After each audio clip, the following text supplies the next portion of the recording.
वो धोखेबाज और बेवफा निकली। मैंने फ़ोन पर पूछा कहाँ हो, तो बोली अपनी दोस्त सदफ के साथ हूँ। हालांकि उस वक़्त सदफ मेरे साथ थी।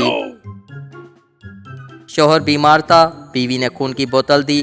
डॉक्टर ने कहा मुबारक हो, आपका खून मिल गया है। शोहर क्यों नहीं मिलेगा, 20 साल से तो खून चूस रही थी। शादी के बाद 1-2 महीने तक हर मर्द अपनी बीवी को बेपनाह चाहता है, उसके बाद सारी जिंदगी सिर्फ पनाह चाहता है। औरतें अफ्तारी के वक्त जितना मर्जी लीमू पानी, रूह अफ़ज़ा, लस्सी और सत्तू पी लें, लेकिन उनके कलेजे को ठंडक शोहर से लड़ाई करके ही पड़ती है। No no. पाकिस्तानी प्यार, माँ से हो तो इबादत, बाप से हो तो मकसद, बहन भाइयों से हो तो फ़र्ज़, और बीवी से हो तो थल्ले लग गया जी। लड़के वाले, हमें ऐसी लड़की चाहिए जो ज़्यादा खाती पीती ना हो, हमेशा चुप रहे और शोहर की सुने।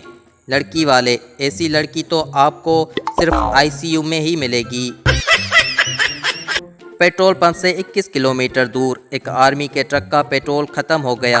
फौजी ड्राइवर ने मेजर को बताया कि सर पेट्रोल पंप तक धक्का लगाना पड़ेगा। सब नीचे उतरे और पंप तक धक्का लगाना शुरू किया। काफ़ी देर बाद पेट्रोल पंप पर पहुंच गए। कुछ जवान थक कर बेहोश हो गए।